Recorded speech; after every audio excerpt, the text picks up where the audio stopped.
What is going on, everybody? Welcome back to the channel. This is United vs. Everybody. I am Sean, and with me is Dylan, and this is the Kickabout. Dylan, how you doing? I'm doing, man. We're excited to be here. Break up my week. We're chatting a little bit beforehand. Kids are nuts. So, Kids are nuts, man. Like, hats off to you, man. I mean, I don't have a personal problem with kids, right? I don't have kids. For anybody who's new to the channel, I don't have kids. It's like I've said many times, I don't have a problem with elephants. I don't want to raise an elephant. And you got to deal with 30 elephants on a regular basis, or however many kids are in your class. 120. Oh, how are you not freaking smash your face into a wall by now? Alcohol. There it is. No, he's kidding, kids. Sorry. I am. Family show. But yeah, so weather is making everybody crazy here in Michigan. We just when the fall hits, we just Michiganders, we go crazy, man. Our football, we got Tigers and all sorts of crap coming out. So I think there's baseball. I don't know off the top of my head. For those of you Michiganders, Tigers last I saw were up 8-3. Oh yeah. At ESPN. So I hear a lot of there's a woman lives like across the street who is big U of M. She's got like a big TV in her garage. People come over all the time. They got firewood. They have bonfires going by. That must be what I'm hearing because they keep cheering. Yeah. So if you guys hear anything in the background, that's because somebody's doing well. So that's technically going to be Sean's house on Saturday mornings at 7:30 for the United matches. I mean, it was a couple weeks ago for Burnley, and so I went over to Bills for that 7:30 kickoff. What was that, Brentford? Gosh, that was gross. Don't like waking up early for that. So, but in any case, guys, this is the Kickabout. We are here to chat about just anything and everything that's been going on the last week that is United related. Tonight is a bit of a hodgepodge, a little bit of just kind of all over the place tonight. We'll be talking academy stuff, online criticism from ex-pros and whatnot, things like that. Sir Jim had an interview. We'll be talking about that. Some transfer news that some players reportedly want out of the club in January, so we'll chat about that a little bit. Big stuff coming up today. And so VAR, we're talking about VAR a little bit because there's some interesting developments there. So we're doing all that, you guys. So we're going to get stuck in. I don't want to spend too much time on the intro. Please like the video. It does help the channel. It's free to do. Subscribe to if you are new. It does help the channel immensely. It is free as well. Love it. Check the memberships. Those aren't free, but they do allow you to get more involved in the channel, including the new WhatsApp community group for the Starting 11 and the Legends members. Rob Taff and I have been chit-chatting away over the last several days. So Legends members, Starting 11 members, there is a community tab post that only you can see, but there is a link in there to jump right into the WhatsApp group and just talk, share links, videos, tweets, all that kind of stuff. So another way I'm trying to get you guys more involved. And there's still time left to vote for your pick of the managers that Dylan and I discussed last week. If you guys haven't done so, there is a link to that in the chat. So go click on that. Go get your vote. Dylan, have you voted yet? I have. Yeah. Should I reveal my picks? I mean, it's probably what you can think. So. I didn't vote because I just figured that'd be weird if I voted. But so far, I think Oliver Glasner is winning. But but I think somebody did vote for Iriola as well. So you never know. Who it could be a landslide. We'll revisit that one again before the season kicks. We return back to Premier League football. So, but go check out that video if you guys haven't yet made your mind up. That video is very convincing. Either way, do a deep dive into 8 different managerial replacements. So. Go check that out. And then go check out the video I put out on Monday if you guys want to know what kind of deals that United could and should be looking at in January. I looked at table position. I looked at contract situation, off season for different leagues. There's a lot of options out there. We did 10 different players that United can get in January for one reason or another. So go check out that video as well. There's some big names in there, including some Premier League ballers as well. So.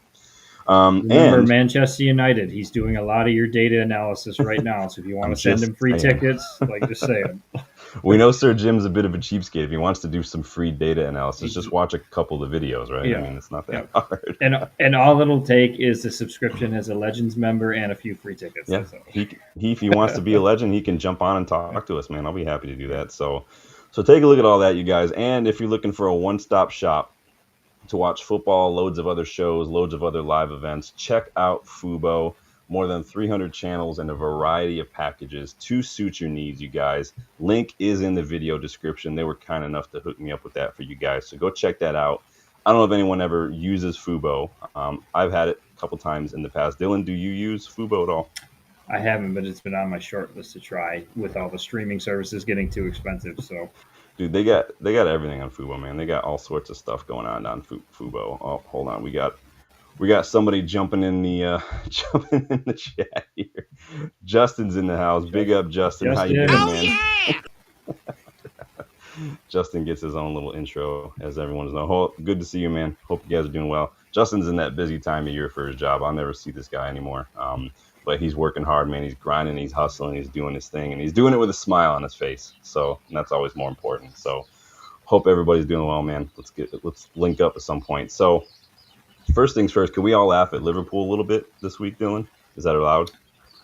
I'm enjoying all of the Liverpool sadness. Yes, it's like you got an army out there with it. Dude, can you hear that? I gotta close the freaking window. I'm like, it's so hot. I'm like, oh, crack this window, it'll feel great. Yeah. And then these freaking birds just decided to have like a fight, like they're on the evening news out here. Like, jeez. Just like they're having more of a fight than Liverpool did. So. I mean, shit. Yeah. Love it. I love the memes that have come out from it. Everything's amazing. So yeah, I'm absolutely having a blast. It's always one of those things. Like some people will say, like, "Oh, you need to keep your powder dry because we're not doing so good." But I'm like, rivalries, tribalism. It doesn't care about that. You just do it, and you just sometimes you look an idiot, sometimes you look fine, and you just got to do it, man. So I don't have a problem with it. Problem with I have is as the English media just being completely unapologetically biased in favor of Liverpool amidst all this. Have they ever been more transparent with that, like, at all? Florian Wirtz, can we have a wee little chit chat about Florian Wirtz? Like, how big of a flop is this kid so far? I wondered how he'd do with the physicality of the Premier League, and I've been looking into some stuff because I did see that this was going to be a topic, so I looked into some things, and he's just flopping because it's not all about him anymore, and he just doesn't have the game that seems to do well in the Premier League, and yet we haven't heard anything about it because God forbid we say anything bad about Liverpool, so. God forbid the media do too. We were getting so much. It's all this is a team in transition. He needs time, and I'm like, and dude, fair play. I don't know if you watch like Stratford Paddock or anything at all, but Adam McCullough, dude, golf clap Adam McCullough for just telling it like it is. If it was, remember Paul Pogba, the dog's abuse that Paul Pogba used to get. Dude cost almost half of what Wirtz cost. I guess not like half, but you know what I'm saying. And it was Souness. Everybody was all over him all the time. Like, it's ridiculous, man. We'll see what happens. 3 losses on the bounce as well for Liverpool, and that's an Arne Slot thing. Like, if this were Amorim, they would be hammering him. They would be giving it to him left and right, all over the place. But because it's Liverpool, no one cares. But we get them next. We always seem to get these teams when they're struggling right after an international break. Do we have a chance, do you think? Do you see them losing 4 in a row, Dylan? If anything, I think they'll probably kick back on just because they'll come in a little bit. But I can see us sneakily getting a draw because it's a derby. We'll be up. I can't remember. Is it at Old Trafford or is that Anfield? No, it's at Anfield. Okay, so we may be able to get a draw out there. They'll be up for it, but they are struggling. They haven't. What we saw last year, where they won the title, was Klopp's team. City just finally collapsed for once. Yeah. And so, I said when they start kind of losing some of the key players like Van Dijk, like Salah, when Arne Slot's starting to implement some of his stuff, then we're going to see a test. Because it's one thing to get one more title out of a team that has already won titles and already has Champions League. It's another to do it when we saw it with Arteta. What he did with Unai Emery's squad. They got the FA Cup, but since they've started their thing, nothing, right? Crickets. It's just cobwebs in that trophy case. So we'll see. And Arne Slot's already going, like, he's already really getting a head start on going full Klopp when he's just yelling at ref. Remember when he yelled at that ref last year, if we lose the title, it's your fault kind of nonsense. And it's just, the guy's already just unraveling, dude. He looks like Butterbean. Like I'm done with this guy, man. He gets away with everything. Big up, Rob. Good to see you, man. What's up, guys? Rob, let everybody know how that WhatsApp group is treating you, man. It's been a blast just interacting a little bit. If you guys, starting 11 Legends members, check out the link. Join the WhatsApp community for United versus everybody. Get involved. So, but yeah, Liverpool. We'll see. We'll talk more about that next week ahead of that match. It is a big match, really almost the biggest match on the football calendar. No matter league you follow, really, to be honest. So, well, and just to preview that just a little bit, we have 10 points. First place has 16 points. I mean, that's even though it's early in the season, that could be a big influencer in where positioning is going to be. So, yeah. I don't want to jinx it. I'm going to knock on my wooden table here. I don't want to jinx it, but it's going to be something to look at there. I'm just saying, 21 is coming. Let's be honest. See, Danny, I know boxing. I know things. So, but yeah, Liverpool, ridiculous. Have you seen this interview that Sir Jim gave today? I've looked at some of the comments. I didn't get to watch it because work gets in the way. I mean, you gotta, develop and enrich children and whatnot. I guess that's cool. Whatever. What did Sir Jim have to say about Ineos and whatnot these days? Let's see what he said. Oh, oops, sorry. How did that get in there? I don't know how that got in there. Sorry, it just must have been a mistake. I must oversight. See now, I wasn't here when you were posting this. How do you even end up in that position? Virgil van Dijk, man. This guy is just. I don't know, guys. That got mixed in there. I mean, if you guys like it, we'll just keep it up here for a while. But I don't get that. Do you not remember it was like the first Liverpool match under Ten Hag. It was like August or early September. He literally did almost the same exact pose, and which let Jadon Sancho score. If you remember that, like the guy just lives to be a meme these days. It's absolutely ridiculous. So sorry, guys. I don't know how that photo got in there. So Fox says, "Is that real?" The photo is real. Maybe he might be singing that in his head. I don't know, but it looks like he's singing it. Dave said it's a pity he doesn't have it. Dude, the memes of this alone have just been nonstop all week long, man. I've seen them just the internet, man. This is one of the great things about the internet. You're just memeing people, and Van Dijk and Salah especially have been the subject of so many memes in the last couple of years. Mo Salah's diving pose, I see that everywhere. So, but Liverpool can get fucked. Sorry, let's go to the real photo here, guys. Sorry. So Sir Jim gave himself a little bit of an interview these days. I'm going to put this up on the big screen so you guys can read it a little better. So he's speaking on the Business Podcast is what it's called. It's a podcast, I think, that's done by the Times, I want to say. But he was asked a lot of questions, specifically about Amorim, specifically about job cuts and whatnot. So he was asked what would happen, like were the Glazers ask for Amorim to get sacked, basically? Would that be something that the Glazers would do? Because let's face it, it's been a little bit of a turbulent 10 years so far for Amorim. But so Jim says that's not going to happen. He said that probably sums it up. We're local, they're the other side of the pond. So basically kind of reiterating, like, no, we are kind of in charge of the footballing decisions, and they're kind of, and he's not the first time he's kind of said something like that. He said that's a long way away to try to manage a football club as big as United. He says, we're here with feet on the ground. But he did kind of defend them again. He kind of does this, right? He'll criticize them, and then he'll come out and defend them and say they get a bad rap, but they are really nice people, and they are really passionate about the club. My ass, are they passionate about the club? Thoughts on that, Dylan? Any of that kind of stuff here? I get what he's saying. He's trying to – he's the minority owner at this point, so he doesn't want to say too much, get too much stink. But come on, dude, just throw a little veiled dig so we know you're on our side here. But come on, dude. I mean, he's kind of thrown a veiled dig.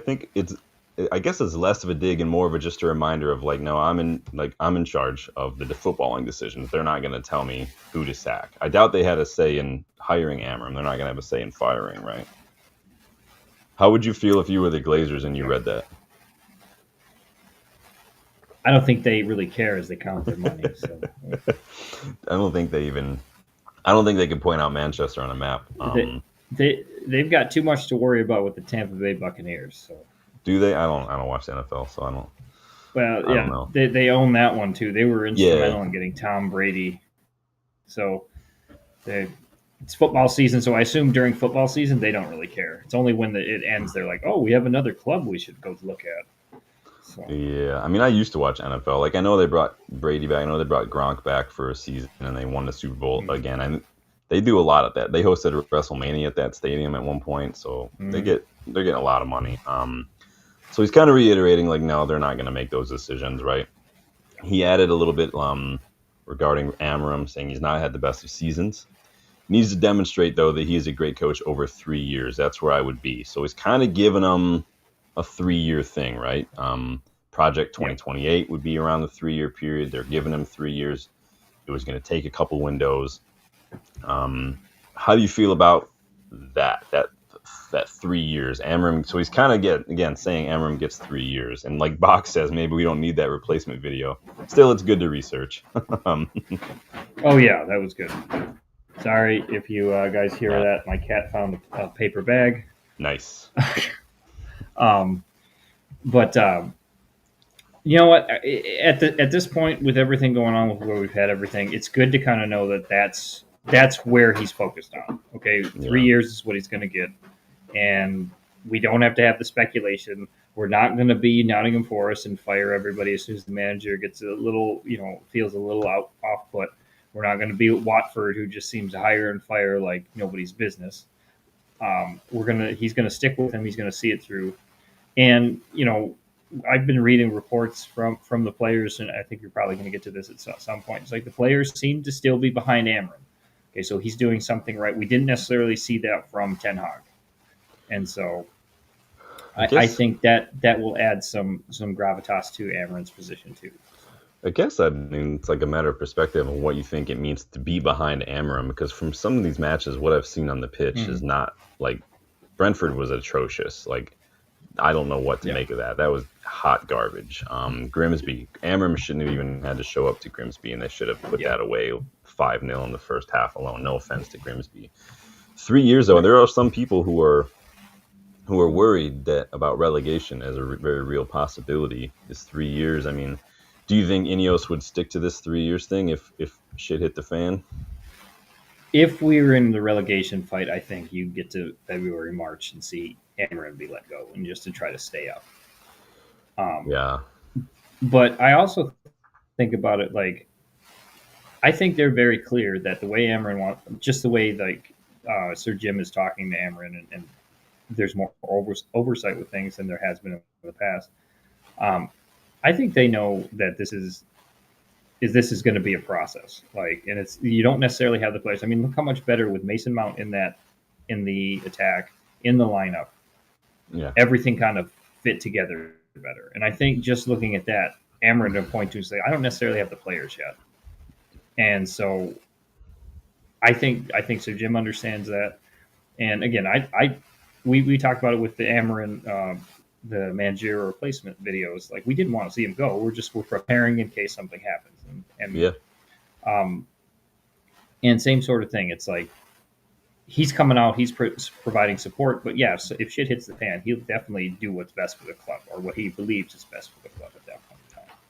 Yeah, I think it used to be when you didn't qualify for Champions League, that usually meant managers getting sacked at United, and then started to be, the manager kind of just loses the dressing room, right? That's the phrase we hear a lot. I don't know necessarily if I feel like Amorim's lost the dressing room, but I do think that if he doesn't make a couple of those tweaks in the system, they at least set us up and make us a little more difficult to beat in either in a match or in key situations in a match. I do think the players are going to start to lose a little belief that he can kind of get a handlehold on this.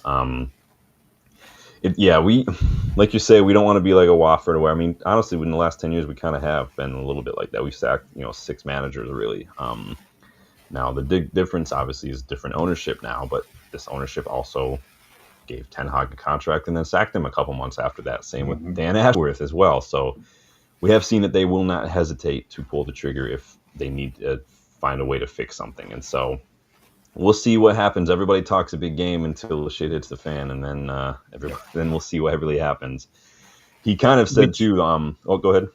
I was just say, which just does put a little more onus on this Liverpool match. Like if the players show fight, you don't necessarily have to win, but as long as you're in it, if the players are showing that they want to put forth the effort, I mean, that can be a good demonstration. It's like, hey, I'm still ready to go. If they quit, okay, or if the club doesn't look like they can handle it, that's going to send a different message. So Liverpool is good. I mean, just like every derby is against the Scousers. It's going to be a dogfight, so we're going to have to see, and we're going to learn a lot from it. Yeah, he did get a draw against Liverpool, and we looked very good, honestly. But we also had Lisandro Martinez scoring that goal, looking very, very good. It could go. I mean, who knows? It could be another 7-0 like Ten Hag had, or it could be another draw. I mean, who knows? We could win. I don't know. Liverpool do look crap, basically. Yeah. Nobody's talking about Frimpong not really getting any minutes either. It's going to be an interesting match. They've got a lot of players out on international. Pretty much their whole first team is on international duty. We've got a good amount of players on international duty as well. Less than they do, so we'll see. But it's going to be an interesting match. It does sound like Sir Jim though and Ineos are kind of zoomed out a little bit, and they're focusing a little bit more on the rebuild as opposed to focusing a lot on pitch success, if that makes sense in terms of results. Yep. He says the press sometimes they don't understand. He says they want overnight success. They think it's a light switch. You flick the switch and it's all going to be roses tomorrow. He said you can't run a club like Manchester United on knee-jerk reactions to some journalist who goes off on one every week. So basically saying like the press expect overnight results and it's just not realistic. It's just not going to happen. And we've all kind of said that rebuilds take time. And there is something to that. Yes, there is something to that with. Yes, I'm sorry. There is something to that with. We haven't had a proper rebuild. When we got Moyes, it was just like plug and play. Let's go. This is Sir Alex chosen one. We're going to go with that, and that didn't work. And then we tried to do it with Van Gaal, it did not work. No, and then we tried to do it with Van Gaal, and that we won the FA Cup, but we didn't build the club and same thing with Jose tried. He got a couple of trophies, and it was nice. But then, Jose became Jose, and that happened. Ale tried to build up. Ten Hag tried to build up. So we've really never had what Ferguson got with. Well, I'm sorry, Sir Alex. Let me be polite and proper. What Sir Alex got in the 80s, he got 5 years to build the team up, and then they finally won the FA Cup, or was it the European? Was one of the European Cups, the Europa League. I can't remember off the top of my head now. But, so he had time to build that up. And so, with modern managers, you don't necessarily get that. And so hopefully, I mean, as long as they're going to understand it's a proper rebuild, like you're saying, they're in it for the long haul. But who knows? We could be saying something completely different in 3 weeks. So, yeah, I think a lot of it does have to do with personnel, like you said, not having the players. I do think that where's that line, right, between we don't have the players for the way you want to play, especially in midfield. But like Amorim said from the get-go, if I wait a year to start working on my system, then it just pushes everything behind. So the players who can hang will stick around. The other players will not. Like, I get both sides to it. I mean, there's not really a right and wrong.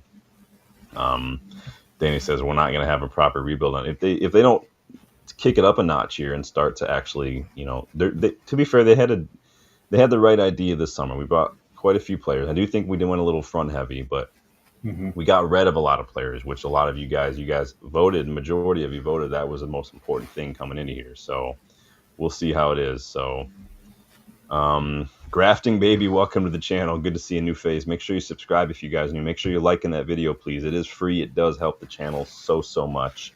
I do appreciate everybody getting involved. So the best news I heard today is that United is now in an advanced stage of completing a deal to sell to a new investor. I have not seen anything like that. Dylan, have you? I have not. Let me look this up. Yeah, you look that up. I haven't seen anything. I'm going to get involved in the chat here. Rob Taft says, not playing Bindier Onana is huge. Hopefully Lamens grows into the role. Dude, Lamens looks like he's already been playing at United for seasons now, man. The guy was an absolute I think you mean the second coming of Schmeichel. Have you seen those chants that they started coming up with already? I love them so much. I love them so much. I'm like, yes, please. What did you make of Lamon's his debut? So I don't know if you mentioned anything to the chat, and we chatted during the match, but it was just like, was it the 32nd minute or something? Not that I have this memorized in my head because I was so starstruck by it, but the fact that he goes and he catches the ball in the box. Yeah, right. And you're like, what is this? Where has that been? And then he did it again in the second half, and you're like, this is basic level football based on what I'm reading in the comments and what I've seen from other keepers, but we haven't seen it from a United keeper in years. And there were so many of those situations where I'm like, if that was Bindy, if that was Onana, that's a goal. That's a goal we conceded. Well, and you heard I remember sending you that picture from like BBC or Reddit or whatever, and it was just like somebody that was in the stands was talking about how vocal he was, and how, and I sent it was like, this is what you've been calling for like 2 years. That's just what I like to see from keepers. Keepers need to be chatting. Onana's too quiet. Binder's too quiet. Everybody's too quiet, man. Just get up for it, man. Yeah, and it makes sense just based on, like you said, and you know, you can kind of see it in different sports too, but you see it more in football with you get to see the whole game going on. Like a quarterback gets to see the whole game going on and makes the plays. A goalie, a keeper at this level, once they have the ball, they are the quarterback, to put it in American terms. Okay. And you know, that helps. We didn't necessarily have a strong quarterback for it. I mean, Lamon's one game in, but he ran that box like he knew what he was doing, and he was prepared, and he's been training for this for his whole life. So he just looks so comfortable. Exactly. And like you said, like I feel like the defenders were comfortable because of that as well. Like he just, probably the coolest thing I saw him do that I've been like, it's just basic stuff, but and it's so funny that we're getting so hyped about it because it is basic goalkeeping. Was like, Sunderland did have a chance on the right side of our box. They had an attacker wide open, and Lamons sniffed out the danger. He read it, came off his line, he closed down the angle, he made himself big, he got down low, and there's no other keeper that we've had. I mean, I'm sorry, like I love David De Gea, but even De Gea didn't really do stuff like that often. De Gea didn't like to come off his line. He would make some amazing saves. Like he's probably one of the best shot stoppers I've seen at his peak, but even De Gea, especially on set pieces, was not coming off his line. So, Lamon's debut was absolute boss. Yeah, and not to jump the gun, I mean, it's one match. Yeah. But I did get just the way, and again, we could be talking very differently here in a few weeks. But just from one match, just from what we've seen, just from how he composed himself, how confident he looked, I was getting a little Schmeichel vibes. Like we were joking about it, but I really was. I was like, okay, he looks like he knows what he's doing. So... And that's a level of gravitas right there. Oof. I mean, we've been scouting this guy on the channel since like late winter, early spring last season. Like he's just, I'm glad, I was ecstatic that we got him. I'm glad that he had the match that he did, because I was going to feel like a bit of an idiot if he just had a complete howler, but I'm glad that he had the exact opposite match. Still back him though, but did you find anything about this new owner nonsense that everyone's talking about? I haven't seen anything, but I might be looking in the wrong spot. Yeah, I'll have to look at this when we're done because I have no idea what these guys are talking about. Moving on, Sir Jim had some more to say a bit about cost cutting and stuff in terms of just having to do mass layoffs and what. He says the costs were just too high. He said there are some fantastic people at the club, but there was also a level of mediocrity it had become bloated. So again, we drew up a graphic a while back that showed just how much our overall staff for our workforce had grown at United. It was by several hundred more than the next highest club in the league, and so that was during COVID that this grew. It was way out of control. And then we saw when they came in and did their audit that there was a lot of just trash, a lot of people that just weren't really working too hard. Now, Dylan, I mean, like what happens if your classroom is a mess, you're not cleaning, you're not really doing your job, you're not really look like you're trying that hard. What's going to happen to you when they start doing like audits and stuff at work? Oh yeah, you're gonna be checked off on that. They're gonna have some discussions with you, and if you don't improve, we get a little more leeway with that. But just because when they do those audits, we oftentimes don't necessarily have all that headway, and they have a lot more to go through. But yeah, Well, you go ahead. I was gonna say, and even more so when you're an employee and your new owner is coming in, like maybe clean up. Yeah. Well, that's maybe wear a tie. Maybe take your trash out. I don't know. we're going to get a new superintendent for our school system here soon, and you better believe for the next few months I'm going to be on as best on top of my game as I can be. Yep. No United jerseys, ties, everything. So Jim talks again about no one's ever given him a free lunch. Yeah, the free lunch thing, I don't get why people were so upset about that. I've never given a free lunch in my life. But he says the biggest correlation, like it or not, is between results is profitability. The more cash you've got, the better squad you can build. That is a correlation. If you read the book Soccernomics, there is a correlation between having good players who are paid a lot, and success on the pitch. We are the outlier, of course, because we have players that are paid an absolute fortune, and we're not doing shit. But he's kind of coming back there. Said he's really focusing on this first year on spending a lot of time getting the club back to a financially sustainable footing, because we were way out of control, whether it's player wages, fees we're paying, like bloated workforce, like he's talking about, excess everywhere. The Glazers just excess this, excess that. Mm-hmm. It's just the Glazers like to live a champagne lifestyle with just like PBR budget. No offense to the PBR fans. I know Bill and Brad, sorry. I'm just using an example. But he says we're not seeing all the benefits of restructuring that we've done in this set of financial results. So again, the initial financial year is not really showing it, but he says that they will get better. We will get back on a more sustainable footing. We are the second, most valuable club, I think, at this point, right? We were the second most valued club in football. behind Madrid or Barcelona? I don't remember. I think it was Madrid. So it can't be Barcelona. Their finances are shit. So again, sustainable is the name of the game for Sir Jim these days. So where do you feel like that is a priority for you as a United supporter in terms of just sustainability versus performance on the pitch and whatnot? So when he started doing the cost cutting, I knew it was going to be painful, because it's like when you get on a budget for the first time, trying to save money, and you're like, you got to cut out a bunch of stuff you're not used to cutting out. Yeah. And you're like, oh, okay, that hurts a little bit. Well, it's going to be the same thing, but in the long run, you will end up having more cash to hopefully to have for things that you want. And we all want to have a contender, a team that's going to get the players that they don't have to be the best, but they're going to be the ones we can go get because they're going to fit our system, and we don't have to worry about getting in a bidding war. We're going to put a bid down, and they're just going to take it, just like we used to do. Yeah. And so having that financial health in a positive sense would be good. And yeah, it's going to be painful. I can't say I've liked everything. I didn't, but I think we will. In the end, anytime you cut stuff and you do what you can like that, you will see profitability. Yeah. You will see better days.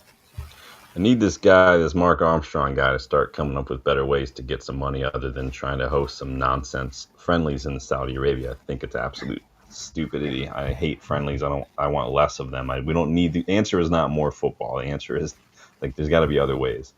Danny started a rebuild, United rebuild on FC20. Who's your manager, nice, Danny? Let me know who you're signing. Let me know who you're targeting. Let me know who your manager is. They just did another squad update today, so I might have to restart it, because the squad updates don't apply to already existing career mode saves. So you have to restart a career mode if you want to take advantage of it, which is stupid. But let me know who your manager is, man. Let me see. Danny's got Wesley Franca, Buati, DeBast, Meyer, Carrizo. Nice. I always put Meyer Carrizo in, but he always goes someplace else before I have a chance to sign him. I think this most recent one, who did I sign in January? I signed he was a player we did on Quentin Timber, the player I did the other day in my January, because his contract's up, plays midfield. He's kind of an Elliot Anderson kind of, he's like Dutch Elliot Anderson kind of vibe. So Urian Timber's twin brother. So Danny's going with Amorim, but he's going with a back four. Nice. Rob says he's always designed himself. I want all the glory. I will create myself as a manager when I do create a club, I always create a team called Canterbury FC. They're in like League Two, and I always make myself. And that's the only time I do it. I'm too old now to make myself a player anymore, so nobody wants to see 40-year-old computerized Sean running around on a pitch. Any other thoughts on Sir Jim at all? No, I just think the discussion that he had today, the podcast they did, was enlightening. It opened a few things up for what we were thinking about, and questions we were all thinking about anyway, and we're probably going to discuss. So get some clarity, get some ideas about things, and he'll probably have another one in 2 months, and then we'll talk about that. But it's interesting how vocal Sir Jim has been since taking his role at the club, because we haven't heard a peep from the Glazers at all. But he's done a number of interviews with key people. Like sat down with Gary Neville, for instance, and spoke like at length and had a really open, honest discussion. And so I respect that a little bit. It's all fun and games to keep doing this, though. I need to actually see, put your money where your mouth is, kind of a stuff. So, thoughts on we talked a little bit about Lamens. What was your overall thoughts on Sunderland, that match? You and I haven't had a chance to talk about it a whole lot. So I was very concerned about that match. Mad Hatter, what are you doing? You see what you've done? I will turn this car around right now and nobody gets any ice cream. I swear. How dare you? Sorry, go ahead. Ruined the whole show. You did. We're turning the car on. No one's going to Disney World. We're done. But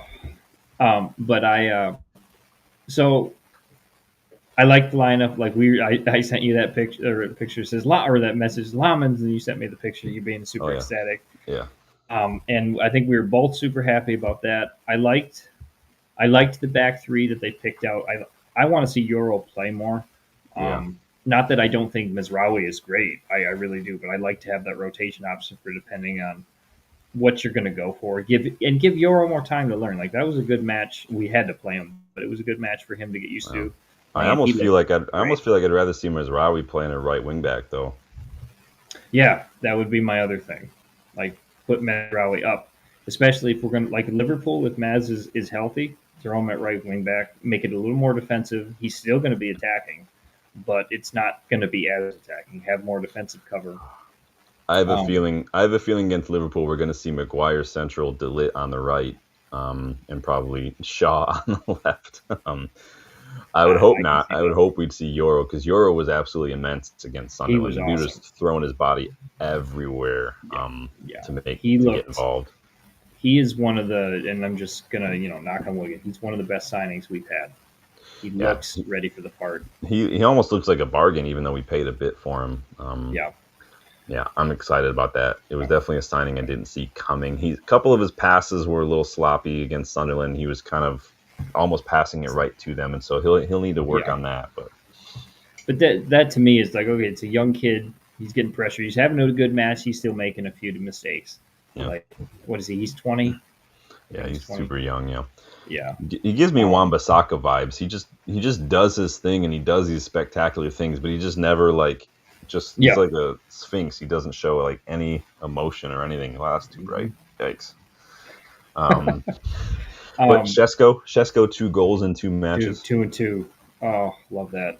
And okay, let's talk about Shesko's goal first. What a goal that one was. Coming off that long throw and just coming in, he's in the right spot.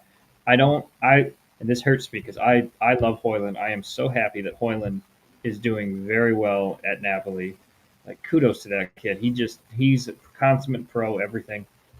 I don't think he makes he gets that goal. No, I don't think he does. Yeah. I don't think he's in that position that Shesko, because they're very different players. Mm-hmm. Højlund is definitely not a poacher. He's not that kind of guy. I think Shesko's got a couple years more first team experience on him as well, and so I'm not trying to flip flop, because you guys remember Shesko was not my first choice. I had reservations, but it doesn't mean that I don't support the guy. Doesn't mean that I'm not happy for him. Obviously, we won and he scored the winner. So, and he's got 2 and 2. Question is, as we talk about our next bit of news here, do you rotate to keep people fresh, especially people like Zirkzee, who might be a little disgruntled, or do you play Shesko while he's in form against Liverpool? I'm playing while they're in form, and that's just it's Liverpool. You don't trot out there with new lineups. It's a derby match. This is our derby match. It doesn't matter what happens with City. Doesn't matter any of the other ones. It's Liverpool versus United. And I'll never consider City or Chelsea like actual rivals. Honestly, it's Liverpool and Arsenal, and those are the two matches we get up for. So we get up for the other ones, but those are the big ones. And so I'm not changing. If I'm Amorim, I'm keeping that lineup. The only thing I might change would I might put Mez, if Maz is healthy, I'll throw him at right wing back, and I'll switch Dalot out for Dortmund because Dalot concerns me every time he's on the pitch. Dallow's so bad. He's so bad. We should have been behind 3 minutes in because he wasn't watching that cross. He's just so uncomfortable on that left-hand side. It does not. I just don't get it, man. I really don't get it. Start Dorgu. I think we're going to need.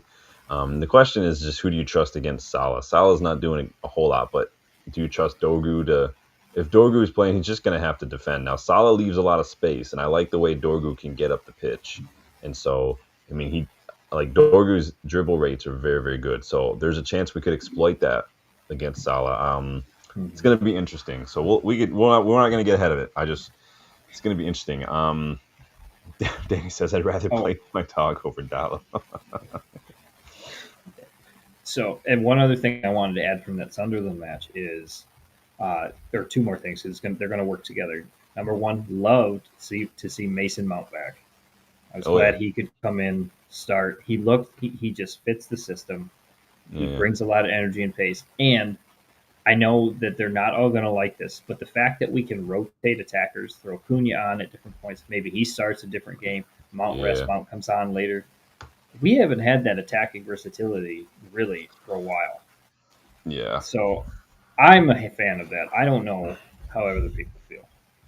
Now, Mount, like I've said many times, a fit and firing Mount is only good for us. The problem is just that Mount just can't stay fit. But like his goal was a really good goal, just one touch and then he shoots. One touch, and he did the same thing in the Europa League last season. Just one touch, and that's it. Like for too long, we've seen some strikers, some of our attackers. I don't know if it's a confidence thing or what. They take so many touches before they need to get the shot away. Just take like Højlund used to do it all the time. He used to do my head in. You're taking too many touches. Strikers need to take one touch, that ball's into space, and then you just shoot. And that doesn't take much more than that. So we'll see what happens. We'll talk more about Liverpool when we get there. But on strikers, so there's a report here coming from Nathan Salt yesterday that Xerxes is frustrated with his situation at United and reportedly seeking an exit in January. His situation at United. His situation, in my opinion, is that he's not a striker. He's not a 10.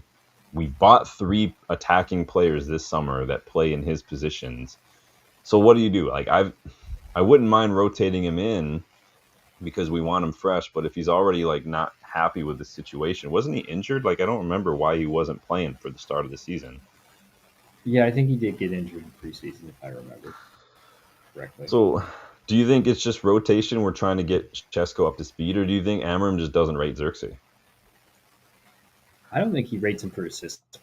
I think he would do better either with two attackers up front, like in a 4-4-2, or kind of operating as a almost like a false 9, but he's the striker that he helps out with the link up play. Like we've seen him do that. Because we've seen Amorim play with a false 9 as well, and like it just seems we got 2 10s and we got a striker. These are the only positions that I could see Xerxes playing in this system. And he's just not playing. I'm surprised. I'll say I'm surprised that he's not gotten more minutes. I mean, he's been an unused sub in 4 matches. So if you're on the bench, to me, that means you're fit. So, but he just hasn't been used in 4 out of like the 7 matches that we've done. So, but is he better than Chesko? Is he better than Cunha? Is he better than Mbeumo? Should we just give him minutes to kind of keep everybody fresh? Do we need to rest people? Like it's again, most of the time there's more questions than answers. With these, Danny sold Dallo. Nice. I usually wait till this. I do a live start point. So Dylan, like, I don't know if you're familiar with that. Like the last game they came out with, they have these live start points now, so you could choose a point in the middle of the season, basically. Table position, injuries, all that stuff, and you can start right in. So I don't usually do like the first summer window and stuff. I just jump in right now. So things like that. So I have to wait a year, basically, is what I'm saying, to start selling players. So, I don't. Had we not signed Shesko, I would have said Xerxes is going to get his minutes. It's just going to take time. With Shesko there, with Mount also as an attacking option, Ahmad can rotate up there too. Cunha can play there. Cunha would start for me over Xerxes. I think Cunha brings more. Interesting. That's just me. I'm biased. I think Cunha is awesome, and so I'm I was a little hurt he didn't start the Sunderland match, but then he came out and he looked lively. He looked like he was ready to go. He looked like he had that Brazilian fire to him. Yeah. So it was like, come on, dude. Like, just let's rotate these guys through. So I like his fight. I do feel like Cunha sometimes is doing a little too much. I think like he made that really good carry, got into the box, and then I think it was Mainu. I'm like, Mainu, just pass it to Mainu, and he just opted to cut in and take a shot with his right foot. And I'm like, I get it. Like, I know he's not really got a goal and assist. He wants it, but I'm like, sometimes you do have to be not the final link in the chain of the attack sometimes. And that's going to help. So he could have got an assist instead. He tried to go for the goal. So is Xerxes too good to be a bench option? I wouldn't say that.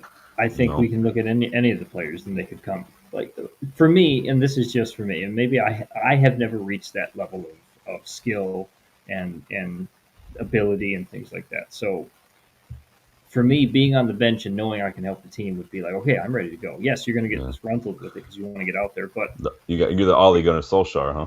Yeah, that's why I love Ole. It's like you go out there, you score 4 goals against Nottingham Forest in 13 minutes, then you just go home. Like he's so if I was doing a list of most underrated, underappreciated United players, he'd probably be right at the top because everyone just. I've seen literally YouTube United fan content creators who do not rate Ole. They say, "Oh, he's just the only thing he ever did for United was a tap in a Champions League final. Like the only thing you did was score the winner in a Champions League final." Yeah, God forbid. That's a stick to hit someone with. How about literally all the goals he scored for? He's got 96 Premier League goals, and I don't know how many outside of Premier League competition. Like, come on. Yeah, and you know who else was Andy Cole? Extremely underrated. Not one pen I think Andy Cole took for us, and all these goals he had. But think about that, and that kind of proves my point with the attacking options. And I would hope Xerxes would look at this. I mean, think about that United squad. We had Andy Cole, Dwight York, Ole Gunnar Solskjaer, and Teddy Sheringham, all splitting time. Like, come on, guys. Like, you got to look at that and say, okay, if they can do it, I can do it too. And that's where I would come from that. He's like, I think Xerxes, just to pivot back to Xerxes, I think he probably thinks he should be starting or playing more regularly. And I really hope he does. We've seen him do well, but every player thinks that. Yeah. But we've got these new players, we need to get them up to speed. Problem is, if Xerxes leaves, let's say these rumors are true and we ended up getting, what do we do? Do we replace him? Do we not need to? Like you said, you just kind of given a lot of good arguments for we've got versatile players. We don't need to necessarily replace him. Like, what does that leave us with as far as number 9s go? Potentially Cunha. I got an itch on my leg. Shesko. Cheeto is not ready. Everybody was thinking Cheeto last season, and then no, he's not there yet.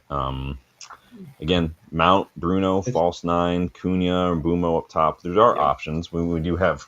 I think we need more help in midfield though, because anything you do in terms of a false 9, or if you put Cunha up front, you've got to put Mount or Bruno in a 10.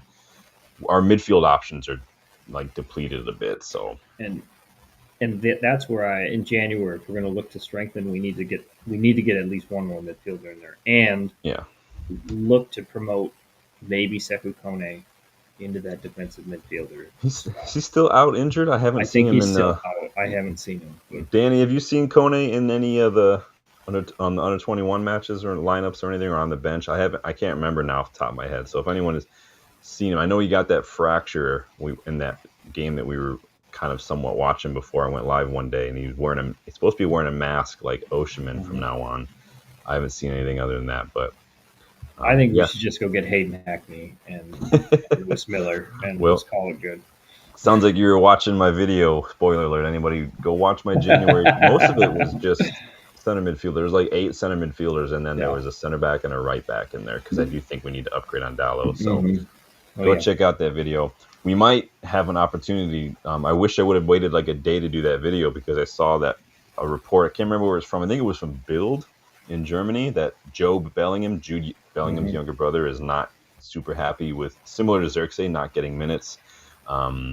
I'm like, can we get him on loan in January? That would be super. I'd take the loan just to see how it goes, but I question all of the drama outside him because it does seem like there's a lot going on just with like family trying to. Yeah, it would be a media story if he joined. He'd be constantly compared to his brother. I liked Job. I watched a lot of him at Sunderland last year. He knows English football really, really well. He was arguably one of Sunderland's best players, if not their best player last season. A little different than his brother, where his brother is a bit more box to box. Job is a little bit more of a João Neves. He's going to patrol that deeper area. He's going to try to get on the ball and just make things happen. He's like a Hackney a little bit. He's not as direct box to box like his brother. He'll make those late runs sometimes, kind of like what we see from McTominay here and there, but so a little different profile. I think he'd probably suit the system a little better.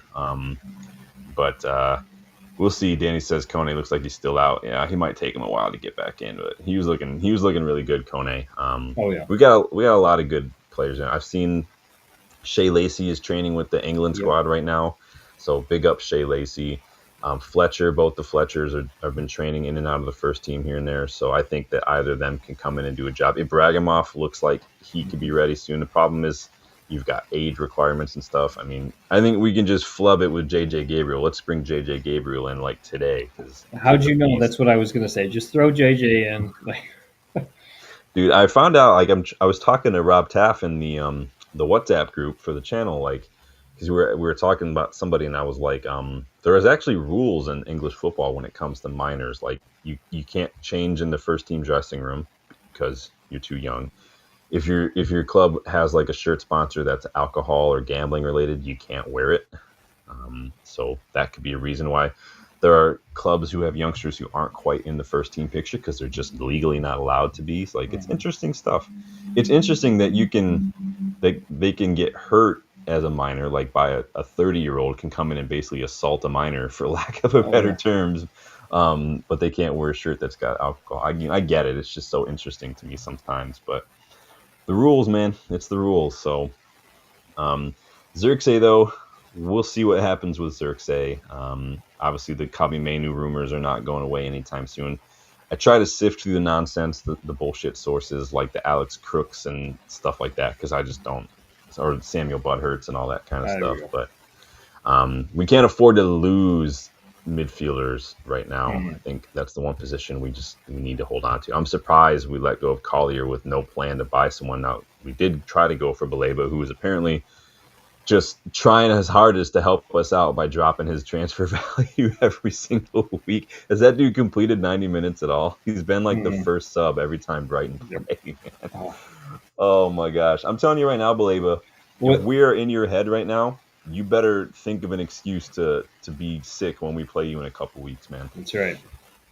What were you saying? I was just going to say, yeah, he knows he's trying to get us at January. He's like, oh, we're not doing that well. Like, yeah, I'm cooling on him. I think I'd rather get Elliot Anderson than Baleba personally. I'd go for Warden. João Gomez, if Wolves are still bottom of the table, go snatch him up. 100%. João Gomez would be a good pickup. Danny loves João Gomez. I may or may not have talked about João Gomez in my video on Monday. Y'all have to go check that out to find out. Just saying. And if you go check that out, make sure you hit the like button and let me know your picks for January. Remember, the criteria in January were either contract situation. A lot of those players are currently in the final year of their contract. Off season in the winter. Some of those players play in leagues where they don't play in the winter, so they are available. And what was the other criteria? I forget. Somebody remind me. Table position, like performing, like teams at the bottom of the table or outside of Europe or something. Options. So check that out. So Danny's got some picks here. It says Anderson, Wharton, or João Gomez, Wharton. Yeah. you get someone like João Gomez next to an Adam Wharton, someone like a João Gomez next to an Angelo Stiller, or like Elliot Anderson. Elliot Anderson and Adam Wharton probably the dream for me, like the dream. You could get them for the same price as one Baleba, and if Bruno gets sold in the next summer for like $100 million, still, that's your midfield sorted right there. So. Rob says, if on mobile, click and send some hype to push the video. Is that like a thing? I don't know. Because I remember somebody, I think it was Jarvis, talking about hype the other day. Video changes the way it like pushes and promotes your shit all the time, and they basically just continue to make it more and more difficult for channels. This is why, like, and I don't have the time or the patience really, or the know-how to look that in depth in terms of like optimization and pushing that. I don't know it because video, it doesn't help that YouTube changes it. So I just always ask for likes and subscriptions because I'm like, it's free. So try that out. But yeah, Rob, if that's something, dude, yeah, if you got to do hype, I don't know what that means.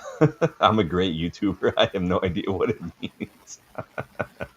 But I appreciate that, Rob, man. Rob's been a big helper on the channel. I always see him. He's always reposting the tweets when I post a video and stuff. He's obviously involved in the UVE WhatsApp group. Again, starting 11 Legends members.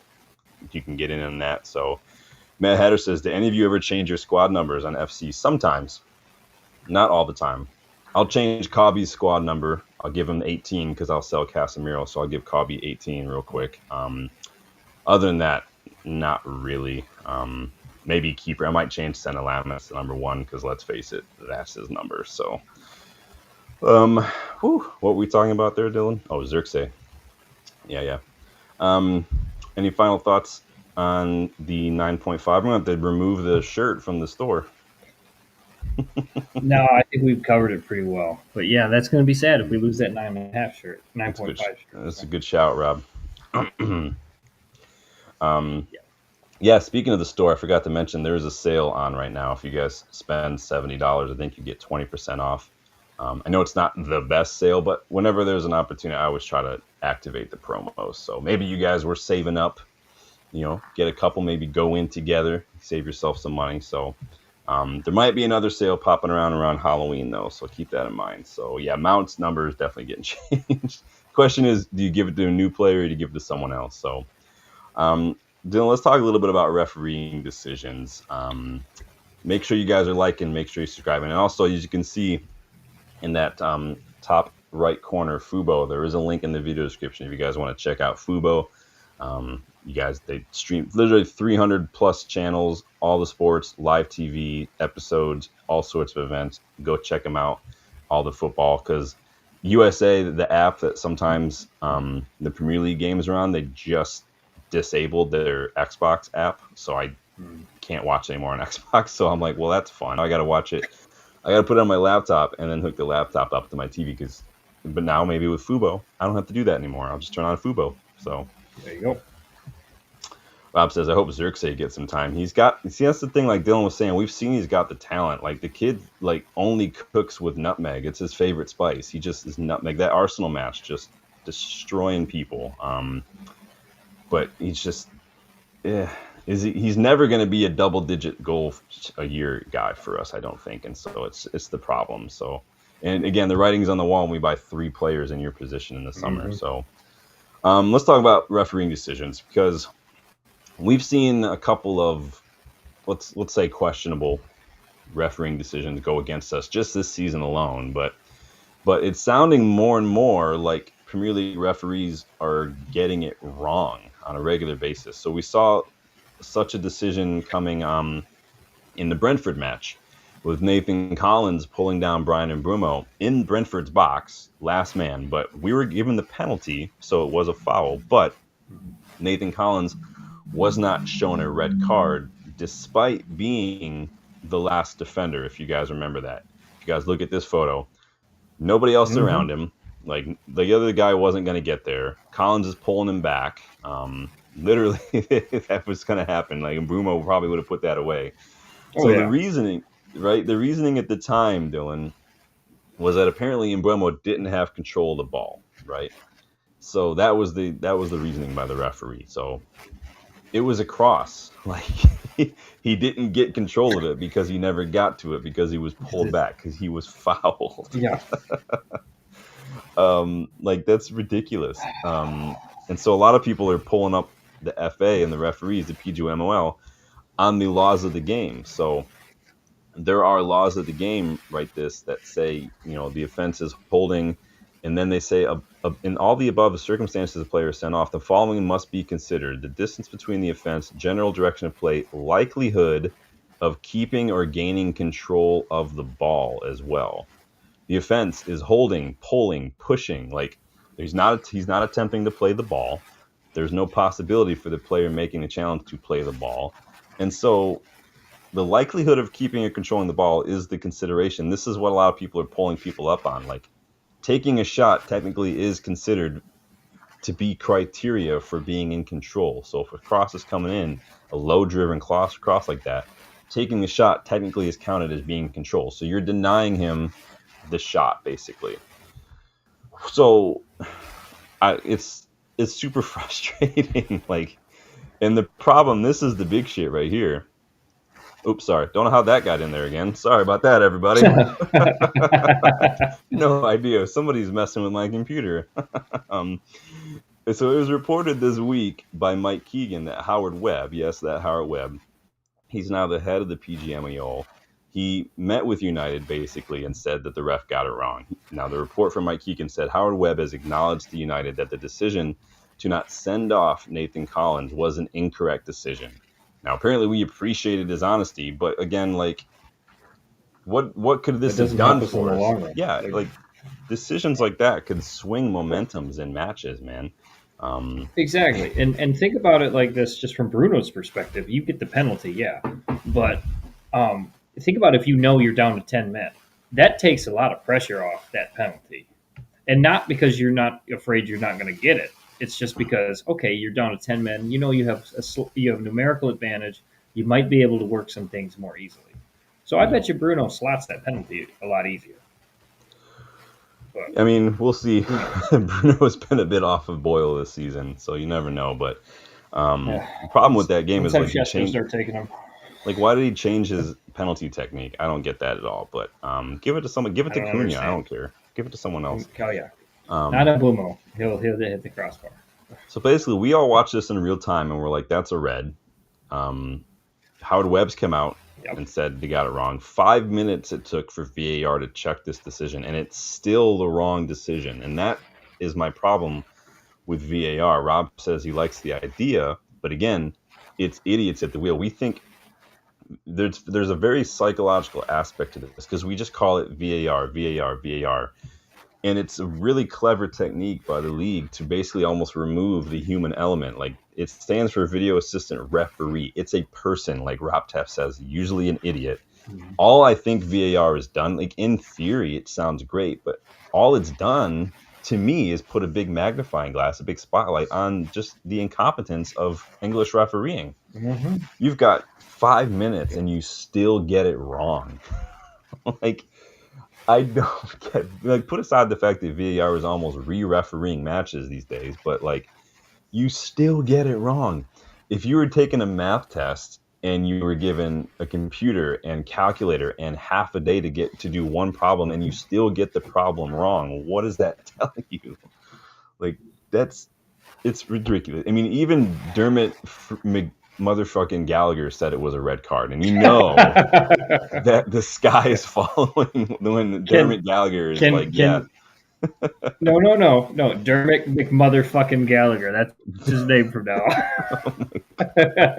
like I had to check my pulse. I had to make sure I wasn't having like a dream episode of a TV show where I'm like, oh, it was all the dream. Like, no, Dermot Gallagher was like, yeah, that was a red. Like, what is happening? What is happening right now?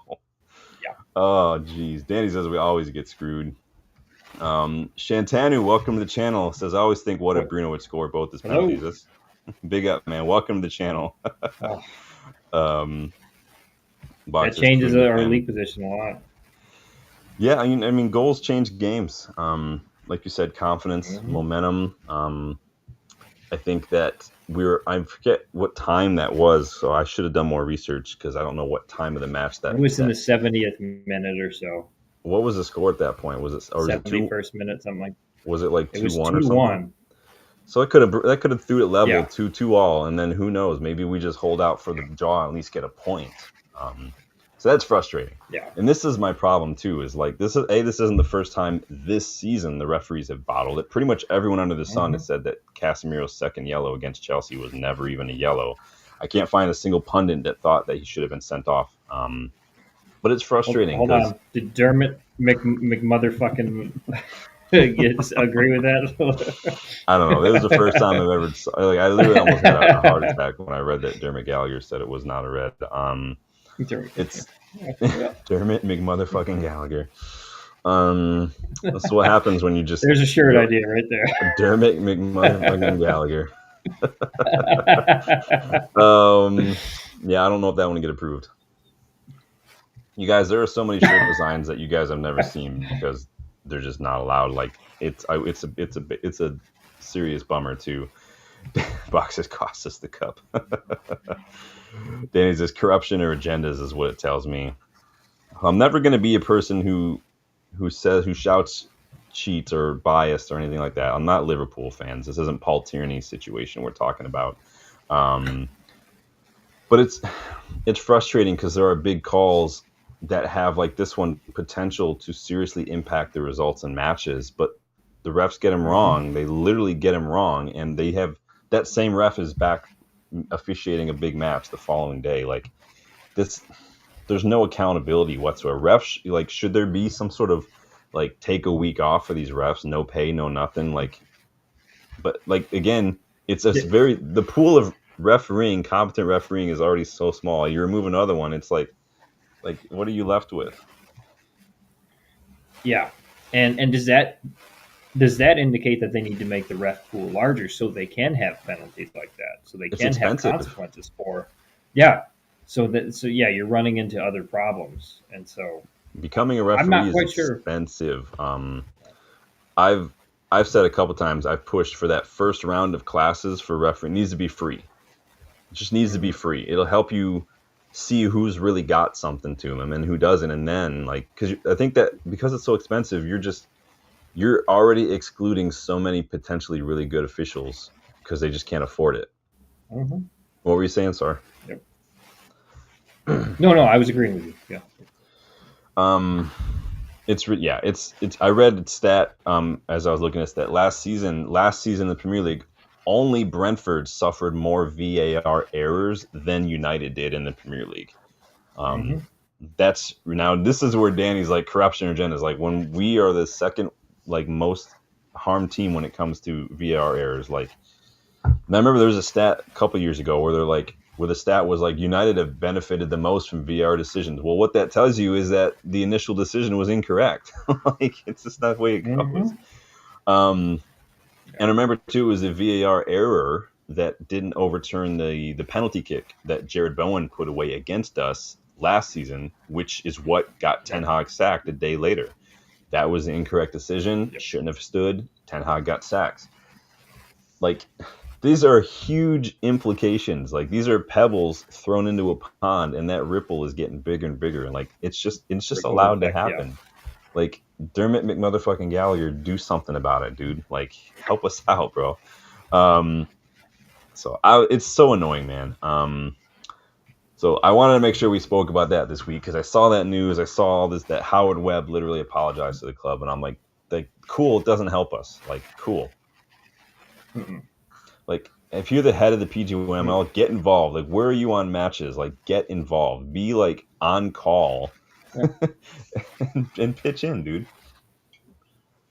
Yeah, he could literally be in like the PGMOL center and just be sitting there as they're watching the matches and doing everything like that, and just say, okay, this is what we see. And he could make the final decision. Like, come on, guys. Yeah, it's super annoying, man. Like, I know there's so many people back in the 90s especially who were like, well, United benefit from all these calls. Fergie time this, Fergie time that, Fergie time this. when in actuality, Arsenal scored more stoppage time goals than we did in those days. Like, the agenda is gonna agenda though, like as I always say. So it's super frustrating that these calls. I think we're 7 matches in the season and this shit's already happening. Not happy about it at all.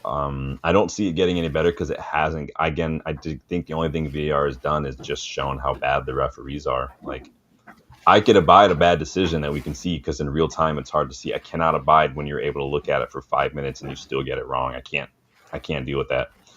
So, scrap VAR is the hashtag. Maybe if I get jerseys designed for the channel, that trends every few weeks. I'm gonna get hashtag scrap VAR on the sleeve as a. Oh, you should, dude. Like, actually, like, in little spoiler, when I was working with a company, the same company that did the Detroit Red Devils jerseys I was working with, and I had them put that on the sleeve when we were doing mock-ups. Nice. But, what were you saying, man? No, I was gonna say we should wear those to one of the matches. We should get the jerseys to support the channel. Like I said, I was working on it. The guy, which oddly enough, the guy who was helping me, you get like your own designer. He's a United fan. We just weren't quite. We went through like 5 rounds of mock-ups of like 4 or 5 designs each round, and like it's just getting further and further from what we were. So I took a break. I was like, yeah, this isn't quite clicking. Let's take a break from this. Come back. So we'll see. Maybe if the channel gets bigger, we can do that again. But It would have to get significantly bigger. Again, I wouldn't charge a lot. I think the minimum I could charge was like $45. So that's probably what I would charge. So it doesn't cost me anything to do. So I'm not gonna make people pay for that much. So let's. All right, I'll start offering extra credit to my students so they start buying memberships to the channel. Yeah. There you go. I would prefer just if you don't buy one, you're gonna fail. Like, I'm just gonna fail you. Let's just go that route. There we go. Yeah. That's why I'm not a teacher. With at least buying a membership, you can guarantee yourself a D.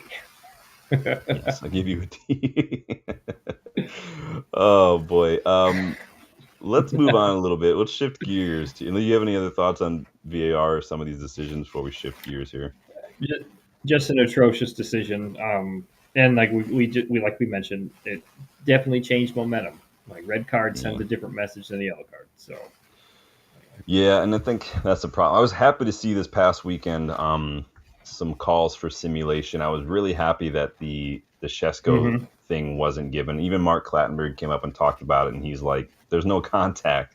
And he said the only contact was the ball hitting the player's head, but his eyes are already closed and he's already going down. So, like, and there was I forget what match it was. There was a call for simulation. I want to say it was Chelsea. United had it. Was it us that did it?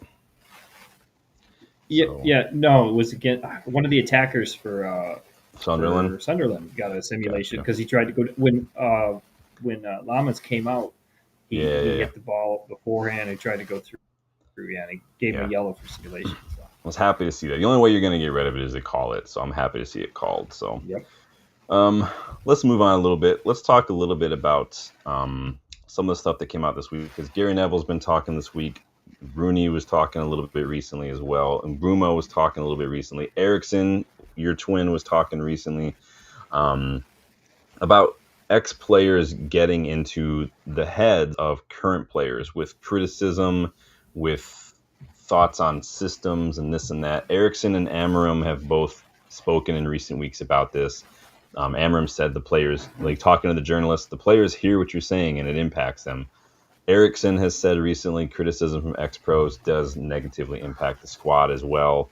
And Amorim talked about the system. Gary Neville, though, has pushed back on this a little bit recently. And I got some slides I want to go through with y'all about this. And so this is what G-Nev had to say here.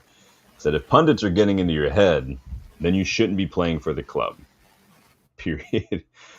He says, did they not think that we didn't get criticized? He says, I'm sorry, you're playing for United. It comes with the territory. You've got to step up. He said, the players have been hopeless.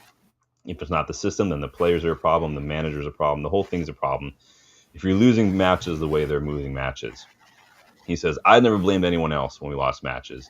And I played in the dressing room that when you lost matches, you came in and said sorry. He says that basically there was accountability. Why blame other people? Again, a problem that I have a lot with this modern generation is it's never my fault. It's always someone else's fault. But Neville says he doesn't have any time for excuses, shortcuts, blaming other people. It's the worst thing that you can do in life. He says, I think they just need to concentrate, doing their jobs, doing it well, winning matches. The only thing that's going to shut anybody up is winning football matches, and they've not won anywhere near enough. Thoughts on G-Nev? So I agree with a lot of what he says. The accountability part especially. Like, yeah, going in when you had a bad match and telling your teammates, like, guys, I fucked up, I'm sorry. Yeah. I'm going to do better. And holding yourself accountable, I don't think happens near enough.